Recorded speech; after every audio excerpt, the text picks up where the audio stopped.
Assalamu alaikum, bonjour à toutes et à tous et bienvenue pour une nouvelle vidéo. Alors tout d'abord, Eid Mubarak Saïd à toutes et à tous. J'espère que vous avez passé un excellent Eid avec vos proches. Alors vous le savez, au Maroc c'était aujourd'hui, lundi. Commencez pas à me dire en commentaire pourquoi le Maroc c'est lundi, nous c'est dimanche, etc.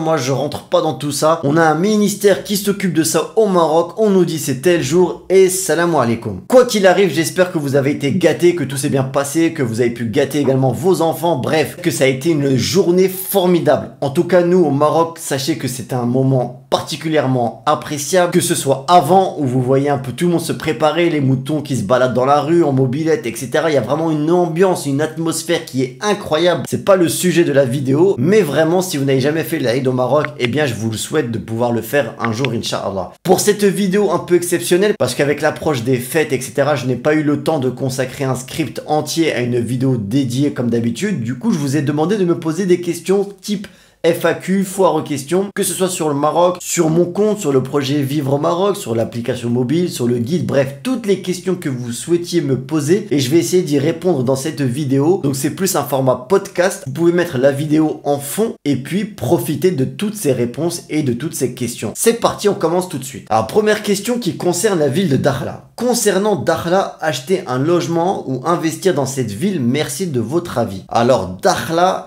franchement, pour moi, c'est une ville qui a énormément de potentiel et de toute façon, on le voit puisque les prix augmentent chaque année.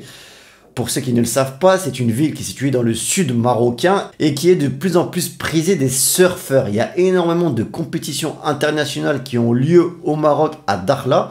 Et puis, il y a un essor économique qui est en train de se développer. Et c'est aussi une zone franche au niveau fiscal. Donc, si vous ouvrez une société au Maroc, à Dakhla ou à Laayoune, bref, dans le sud du Maroc, vous avez énormément d'avantages et d'exonération fiscale. Donc, rien que pour tout ce que je viens d'évoquer, c'est très intéressant d'investir à Dakhla. Et moi, je vous invite même à le faire. Comme d'habitude, pour acheter un bien immobilier au Maroc, moi, je vous invite toujours à aller sur place. Acheter à distance, le pays n'est pas encore assez mûr. En tout cas, on n'a pas encore assez d'applications, assez de logiciels, assez de sites pour le faire. Donc moi je vous conseille vraiment d'acheter sur place, de venir visiter, de voir les samsars, etc. Question suivante. Salam alaikum, je cherche des parents qui ont mis leurs enfants en école française ou belge. S'il te plaît, pour échanger. Du coup, bah là, c'est une question ouverte à la communauté. S'il y en a qui l'ont fait et qui veulent partager leur retour d'expérience, n'hésitez pas à me mettre un commentaire dans la vidéo et puis la personne viendra vous contacter probablement. Quoi qu'il arrive, n'oubliez pas que j'ai fait une interview d'un prof en école française. Si jamais ça peut vous aider, il y a énormément de réponses qui ont été données durant cette interview. Comment trouver des biens à sous-louer sur Mubaweb? C'est que des agences. Alors, pour sous-louer, donc c'est-à-dire pour convaincre, pour faire de la sous-location au Maroc, j'en avais fait une vidéo, c'est un business qui est également en plein essor. Il faut obligatoirement, ou en tout cas vaut mieux passer par des particuliers puisque les agences vont généralement être réfractaires. Pas de secret là encore une fois, il faut venir sur place. Gardien d'immeuble, samsar, poster sur les groupes des réseaux sociaux, sur Facebook, etc. Demander à des propriétaires qui ont leur logement fermé et qui ont peur de vous confier la clé de leur logement. La sous-location, c'est quelque chose qui marche bien, mais le plus dur, c'est d'avoir un parc de logements assez conséquent pour pouvoir gagner sa vie. Faut-il nécessairement un bac+3 pour enseigner le français dans les écoles? Alors, dans les écoles françaises, il faut un bon niveau de diplôme, pas forcément le diplôme d'enseignant, mais il faut un bon niveau d'études. Mais pour les écoles marocaines privées, vous pouvez étudier sans bac+3. Il y a de nombreux enseignants qui ont été recrutés parce qu'elles ont la langue française, elles ont un minimum de pédagogie, etc. Donc c'est quelque chose que vous pouvez tenter. Par contre, attention, on est loin des salaires proposés dans les écoles françaises par rapport aux écoles marocaines privées. Est-ce qu'on peut ouvrir un compte au Maroc sans que la France le sache? Ça, je sais pas si c'est possible. Alors oui, pardon, si c'est possible, mais il faut le faire avec vos papiers marocains. Si vous ouvrez votre compte bancaire avec votre passeport marocain ou votre carte nationale marocaine, bah dans ce cas-là, la France ne sera pas au courant parce que ça ne les regarde pas. Vous l'ouvrez en tant que Marocain. Par contre, si vous l'ouvrez avec vos papiers français, ce qui est possible, là, dans ce cas-là, il y a l'échange d'informations entre les deux pays. Il y a des accords qui sont faits bilatéraux. Et dans ce cas-là, oui, il y aura des échanges. Oui, c'est possible que les informations soient communiquées. Salam, faut-il faire une demande de carte de résidence si on a la nationalité marocaine? Non, si tu as la nationalité marocaine, tu es marocain. Donc, tu n'as pas besoin de faire de carte de séjour. Par contre, il faut que tu fasses ta carte nationale d'identité marocaine, la CNI, si tu ne l'as pas faite encore. Donc, c'est très, très important. Si vous êtes marocain et que vous n'avez pas encore fait la carte nationale marocaine, il faut absolument la faire avant de venir. Ça va va vous faciliter la vie ici. Assalamu alaikum, quelle est la meilleure ville niveau religion pour faire sa hijra au Maroc? Alors, pour ceux qui ne le savent pas, la hijra, c'est le fait d'émigrer, d'aller s'installer dans un pays musulman. Je pense que la personne souhaite savoir où est-ce qu'on peut vivre le mieux sa religion, où c'est le plus, entre guillemets, préservé, etc. Je sais pas s'il y a une ville meilleure que d'autres, mais non. En général, dans les grandes villes, il faut s'éloigner du centre-ville. Si tu veux vivre dans une ville qui est religieusement plus tranquille, il faut t'éloigner pour être dans des côtés plus populaires, cherbi. En tout cas, en général, c'est ça. C'est pas une réponse à 100% exacte dans tout le Maroc. Chaque ville a ses spécificités. Quoi qu'il arrive, il faut que tu viennes sur place pour tester et t'installer toi-même. Je serais intéressé pour avoir des bonnes adresses de clubs de sport pour les enfants à Agadir. Désolé, peut-être hors sujet, mais c'est des questions par rapport au Maroc. Non, c'est pas hors sujet, il n'y a pas de souci. Pour les bonnes adresses de clubs de sport à Agadir, il y a Move Up qui est assez connu, il y a Elite. Après, si tu cherches des choses un peu plus locaux et surtout aussi moins chères que ces salles de sport, il faut aller au cas par cas dans les stades. Tu sais, il y a beaucoup de stades où il y a des enfants qui font du sport. Tu vas voir là-bas, tu vas voir l'entraîneur et tu lui demandes c'est combien, etc. Surtout qu'il y a beaucoup d'activités de sport au Maroc. Tu peux faire du foot, tu peux faire de l'équitation, tu peux faire du surf, bref, tu peux tout faire quasiment dans le pays. Alhamdulillah, c'est un des avantages du Maroc. Comme on a tous les paysages, on peut faire énormément d'activités sportives.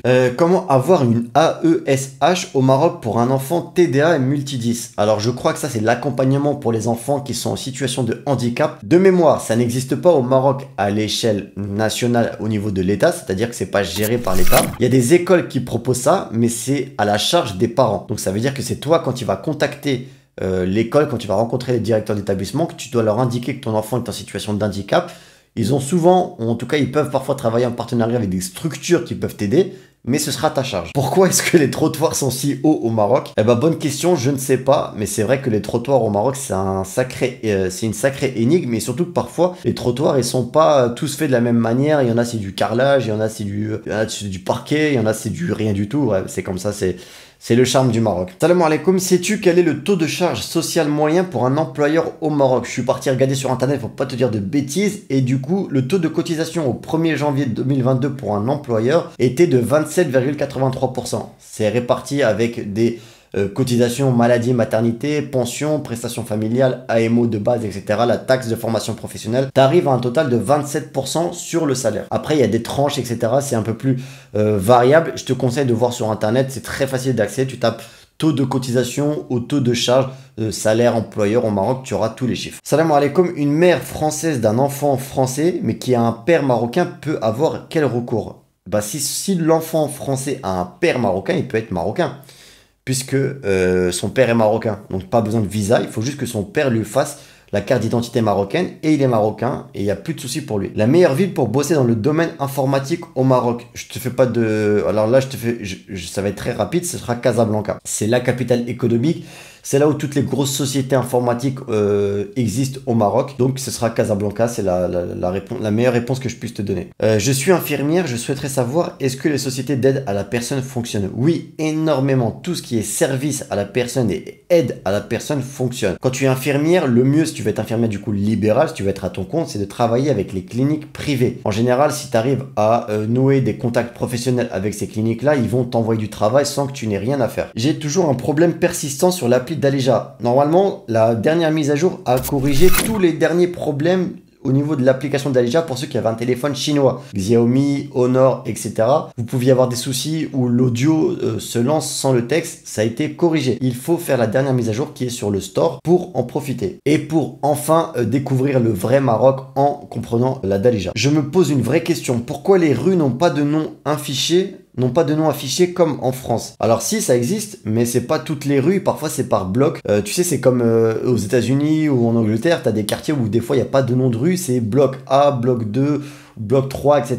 Bah, au Maroc c'est pareil. Mais sache que les gens arrivent à se repérer avec ça à force d'y vivre quotidiennement. Donc au bout d'un moment, tu vas réussir à t'habituer à ces numéros de bloc et tout. Comment faire pour trouver les clients riches au Maroc? Il reste qu'entre eux, point d'interrogation. C'est juste une joke. Bah, honnêtement, moi je trouve que c'est pas qu'une blague. Il faut parfois dans certains business viser les clients riches, les clients aisés. Parfois ceux qui sont les plus riches sont ceux qui vont même moins te casser la tête sur ton travail. Ils vont te faire confiance, ils vont te confier leur chantier ou leur projet et tu vas travailler tranquillement et tu vas être mieux payé. Donc c'est pas une honte, il faut parfois viser la clientèle haut de gamme. Et pour ça, au Maroc, c'est beaucoup de contacts, de réseautage. Et moi, je conseille toujours de passer sur LinkedIn quand on vient de France, quand on vient de Belgique, pour se construire un nouveau réseau professionnel, avoir des premiers contacts, etc.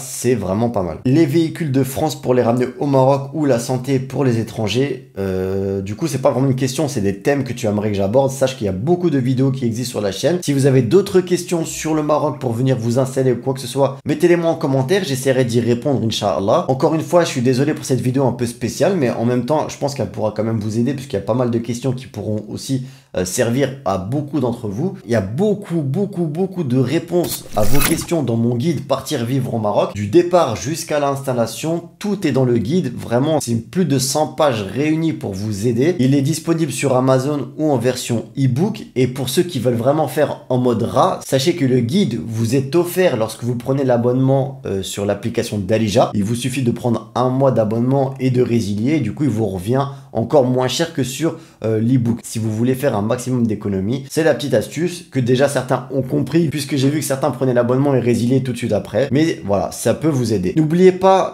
si vous souhaitez travailler en ligne, NordVPN, c'est vraiment le top en VPN avec une promo entre moins 60 et moins 70%. Ça vaut vraiment le coup si vous souhaitez travailler à distance. Le lien est aussi dans la description ou en message épinglé. Quant à moi, je vous dis à la semaine prochaine pour une vidéo un peu plus normale. Je vous dis à la semaine prochaine, Inch'Allah. Et n'oubliez pas, prenez soin de vous, prenez soin des autres. Assalamu alaikum.